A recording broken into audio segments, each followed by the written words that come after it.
In this class, we are going to learn about the different types of learning disability. The first one is dyslexia. It's a learning disability that impairs reading ability. നമ്മുടെ വായിക്കാനുള്ള കഴിവിനെ ഹാനികരമായിട്ട് ബാധിക്കുന്ന ഒരു ഡിസബിലിറ്റിയാണ് dyslexia എന്ന് പറഞ്ഞാൽ. It is defined as chronic neurological disorder causing inability or great difficulty in learning to read or spell despite normal intelligence. നമുക്ക് normal intelligence ഉള്ള സാഹചര്യത്തിൽ പോലും നമുക്ക് പല കാര്യങ്ങളും വായിക്കാനും അത് മനസ്സിലാക്കാനും അല്ലെങ്കിൽ സ്പെല്ലിംഗ് പഠിക്കാനും അത് സ്പെൽ ഔട്ട് ചെയ്യാനും ഒക്കെയുള്ള ബുദ്ധിമുട്ട് നമുക്ക് ഉണ്ടാകാറുണ്ട്. അതൊരു ന്യൂറോളജിക്കൽ ഡിസോർഡർ ആണ് ഡിസ്ലെക്സിയ എന്ന് പറഞ്ഞത്. It inhibits recognition and processing of graphic symbols, particularly those pertaining to language. Language ലേണിങ്ങുമായിട്ട് റിലേറ്റ് ചെയ്താണ് കൂടുതലും ഡിസ്ലെക്സിയ നമ്മൾ പറയുന്നത്. അപ്പോൾ ലാംഗ്വേജിൽ വരുന്ന സിമ്പിൾസ്, സൈൻസ് ഇതൊക്കെ മനസ്സിലാക്കാനായിട്ട് വളരെ ബുദ്ധിമുട്ടായിരിക്കും. Dyslexic students may have symptoms like very poor reading skills, reversed word and letter sequences, and illegible handwriting usually become evident in the early school years. ഇങ്ങനെയുള്ള സിംറ്റംസ്, അതായത് അവർക്ക് റീഡിങ് റൈറ്റിംഗ് സ്കിൽസൊക്കെ വളരെ poor ആയിരിക്കും. ഇത് ഏർലി സ്കൂൾ ഇയേഴ്സിൽ തന്നെ evident ആയിട്ട് നമുക്ക് കാണാനായിട്ട് സാധിക്കും. It affects the reading fluency, decoding, reading comprehension, recalling, writing, spelling and sometimes even speech and can exist along with other related disorders. It is also known as language-based learning disability. The word dyslexia is of Greek origin, where dys means difficulty and lexia means word or speech. The term dyslexia was coined by Rudolf Berlin, a German ophthalmologist and a professor at Stuttgart, with early recognition and specialized approaches to teaching reading. Most dyslexics can learn to read. നേരത്തെ തന്നെ recognise ചെയ്ത് കഴിഞ്ഞാൽ ഇങ്ങനെയുള്ള കുട്ടികളുടെ അവരുടെ disability ഒരു പരിധിവരെ overcome ചെയ്ത് അവർക്ക് റീഡിങ് പോസിബിൾ ആകും. People with ADHD also have a learning disability, and the most common of this is dyslexia. ADHD ഉള്ള കുട്ടികൾക്കും ഡിസ്ലെക്സിക് ആകാനുള്ള പോസിബിലിറ്റി കൂടുതലാണ്. Dyslexia runs in families and has a genetic component.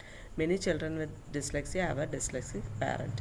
അപ്പോൾ അതൊരു genetic അല്ലെങ്കിൽ hereditary ആയിട്ട് വരുന്ന ഒരു കമ്പോണൻ്റ് ആണ്. അപ്പോൾ പാരൻസ് ഡിസ്ലെക്സിക് ആണെങ്കിൽ കുട്ടികളും ഡിസ്ലെക്സിക് ആകാനുള്ള പോസിബിലിറ്റി കൂടുതലാണ്. ഡിസ്ലെക്സിയ ഐഡൻറ്റിഫൈ ചെയ്യാനായിട്ട് ഒരുപാട് ടൂൾസ് ഉണ്ട്. അതിൽ ഒന്ന് രണ്ട് ടൂളാണ് Woodcock Johnson psycho educational battery, which is a revised version, the Peabody Individual Achievement Test, also a revised version, and the test of word reading efficiency. Next learning disability is dysgraphia.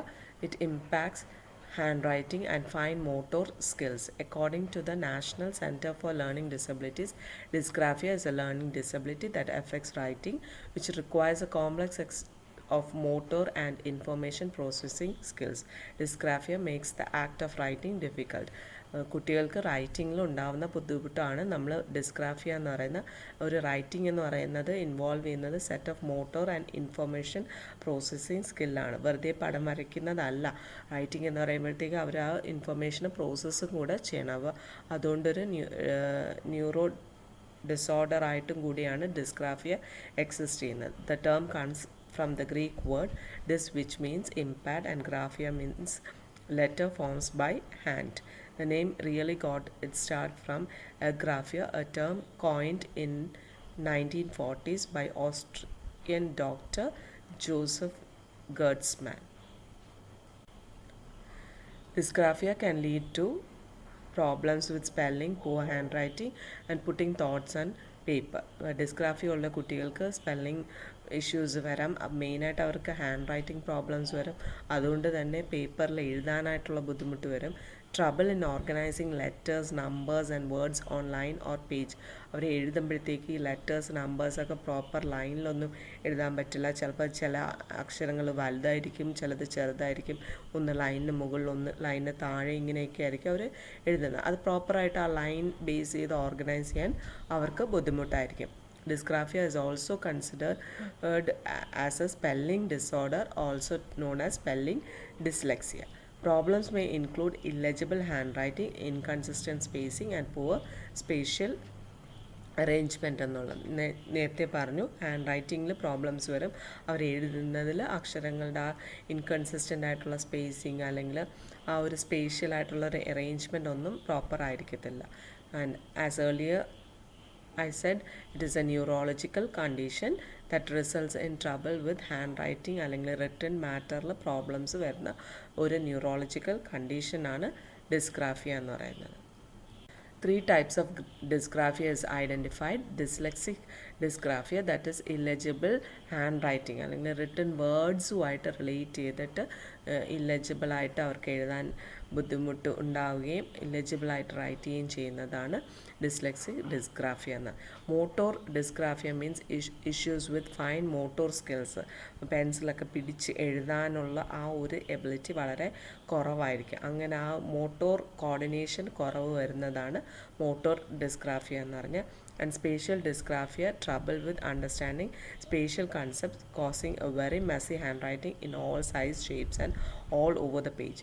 ഇങ്ങനെയുള്ള കുട്ടികൾക്ക് റൈറ്റിങ്ങിൽ വരുന്നതെന്ന് പറഞ്ഞാൽ hand writing ഇല്ലെജിബിൾ ആവുകയല്ല, അവരുടെ റൈറ്റിങ്ങിൽ തന്നെ അവരുടെ alphabets എല്ലാം പല shapes ആയിരിക്കും, പല സൈസ് ആയിരിക്കും. ഞാൻ നേരത്തെ പറഞ്ഞ പോലെ ലൈനിൽ അത് പ്രോപ്പറായിട്ട് അറേഞ്ച് ചെയ്യാൻ പറ്റാത്ത ഒരു സാഹചര്യമായിരിക്കും ഈ സ്പേഷ്യൽ ഡിസ്ഗ്രാഫിയ ഉള്ള സ്റ്റുഡൻസിന്. And there are various standardized tests for identifying dysgraphia. Wechsler's Individual Achievement Test, Test of Written Language, Test of Early Written Language, Test of Written Spelling, Test of Written Expression. Next type of disability is dyscalculia, which means difficulty in learning mathematics, and it is related to problems involving maths. The NCLT describes dyscalculia as a wide range of lifelong learning disabilities involving maths. There is no single type of maths disability. മാത്തമാറ്റിക്സുമായിട്ട് relate ചെയ്ത് ഒരു wide range of disabilities occur ചെയ്യാം, and it can vary from person to person, and it will be occurring or affecting the person in different ways at different stages of life. People with dyscalculia can have visual, spatial difficulties and language processing difficulties. Dyscalculia ഉള്ള വ്യക്തികൾക്ക് മാത്സുമായിട്ട് relate ചെയ്ത് problems ചെയ്യാൻ ബുദ്ധിമുട്ടായിരിക്കും. അതേപോലെ തന്നെ അവരുടെ visual, spatial ആയിട്ടുള്ള എബിലിറ്റീസും വളരെ പുവറായിരിക്കും. So it is derived from the Greek word dis, which means bad, and calculia, which comes from the Latin word calculare, which means to count. So it is also known as number dyslexia.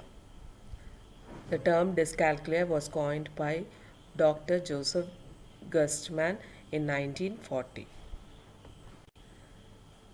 The different tools to measure dyscalculia are the KeyMath Diagnostic Arithmetic Test, Cook-Johnson Achievement Battery 3, Test of Early Mathematical Abilities, Teacher Academic Attainment Scale. ഇതിൽ ഈ tools just ആ names ഒന്ന് പഠിച്ചിരിക്കുക, അഥവാ ചോദിച്ചാൽ പരീക്ഷയ്ക്ക് സാധാരണ ചോദിക്കാറില്ല. They'll only ask what is the different learning disabilities, അല്ലെങ്കിൽ specific ആയിട്ട് ഒന്ന് ഏതാണെന്നൊക്കെ ഉള്ളതാണ് സാധാരണ ചോദിക്കാറുള്ളത്. The last learning disability is dyspraxia. It is something related to the body movement അല്ലെങ്കിൽ മോട്ടോർ സ്കില്ലുമായിട്ട് റിലേറ്റ് ചെയ്ത് വരുന്ന ഡിസബിലിറ്റിയാണ്. Developmental dyspraxia is an impairment or immaturity of the organization of movement. It's a brain-based motor disorder. It affects fine and gross motor skills, motor planning and coordination. Motor സ്കിൽസുമായിട്ട് relate ചെയ്ത് വരുന്നൊരു brain ഡിസോർഡറാണ് dyspraxia എന്ന് പറയുന്നത്. അപ്പോൾ ആ ഒരു hand I coordination അല്ലെങ്കിൽ body movement ഇതൊക്കെ അതിനെ എഫക്റ്റ് ചെയ്യാറുണ്ട്. It is an immaturity in the way that the brain processes information which results in messages not being properly or fully transmitted. നമുക്കറിയാം നമ്മുടെ ഒരു ഹാൻഡ് മൂവ്മെൻറ്റ് അല്ലെങ്കിൽ ലെഗ് മൂവ്മെൻറ്റ് നടക്കുന്നതെന്ന് പറഞ്ഞാൽ നമ്മുടെ ഇൻഫർമേഷൻസ് നമ്മൾ ബ്രെയിനിലേക്ക് ട്രാൻസ്മിറ്റ് ചെയ്യുമ്പോൾ അത് ബ്രെയിൻ പ്രോസസ്സ് ചെയ്യുന്നതിൻ്റെ ബേസിസിലാണ്. അപ്പോൾ ഇവിടെ ഒരു ഡിസബിലിറ്റി വരുന്നതെന്ന് പറഞ്ഞാൽ the brain will fail in processing that information. Brain ആ ഇൻഫർമേഷൻ പ്രോപ്പറായിട്ട് പ്രോസസ്സ് ചെയ്യത്തില്ല. അതുകൊണ്ട് തന്നെ നമ്മുടെ കൈക്കും കാലിനും ഒക്കെ കിട്ടുന്ന മെസ്സേജസ് പ്രോപ്പറായിട്ട് ട്രാൻസ്മിറ്റ് ചെയ്യപ്പെടാറില്ല. ആൻഡ് ആ ഒരു മെസ്സേജ് പ്രോപ്പറായിട്ട് കിട്ടാത്തതുകൊണ്ട് തന്നെ നമ്മുടെ ഹാൻഡ് ലെഗ്സും ഒന്നും പ്രോപ്പറായിട്ട് കോർഡിനേറ്റഡ് ആകത്തില്ല. അങ്ങനെയാണ് ഡിസ്പ്രാക്സിയ ഒക്കർ ചെയ്യുന്നത്. It affects the planning of what to do and how to do. നമുക്ക് എന്ത് ചെയ്യണം, എങ്ങനെ ചെയ്യണം എന്നുള്ള കാര്യത്തേക്ക് ഇത് എഫക്റ്റ് ചെയ്യാറുണ്ട്. It is also associated with problems of perception, language and thought. Children that have dyspraxia may suffer from clumsiness, slightly slurred speech, awkwardness with walking, or short-term memory loss. ഇങ്ങനെയുള്ള കുട്ടികൾക്ക് അവരുടെ ശരീരം വളരെ ക്ലംസി ആയിട്ട്, അതായത് തളർന്ന് കിടക്കുന്ന കണക്കായിരിക്കും. അതുപോലെ സ്പീച്ചിൽ പ്രോബ്ലംസ് വരും, അവരുടെ നടത്തയിലൊക്കെ ഇഷ്യൂസ് ഉണ്ടായിരിക്കും. ആൻഡ് ഓൾസോ മെമ്മറി ലോസ് വരെ ഉണ്ടാകാനുള്ള ചാൻസസ് കൂടുതലാണ്. It is A life long condition and occurs across the full range of intellectual abilities. Issues affecting coordination may affect participation in education, life and work. നമുക്ക് ഒരു life long ആയിട്ട് exist ചെയ്യുന്ന ഒരു disability ആയിരിക്കും. അത് നമ്മുടെ ഒരുപാട് കാര്യങ്ങളെ എഫക്റ്റ് ചെയ്യാറുണ്ട്. And it also effects your involvement in your teaching learning process, അല്ലെങ്കിൽ നമ്മുടെ ലൈഫിൽ നമ്മുടെ വർക്കിലൊക്കെ നമ്മൾ ഇൻവോൾവ് ആകാനുള്ള ചാൻസസ് കുറഞ്ഞു വരും ഡിസ്പ്രാക്സിയ ഉണ്ടെങ്കിൽ. The term dyspraxia is taken from the Greek word dys, which means impaired, and praxis means to act. The term dyspraxia was coined by Julian D. Ajuria and Mira Stambach in 1964.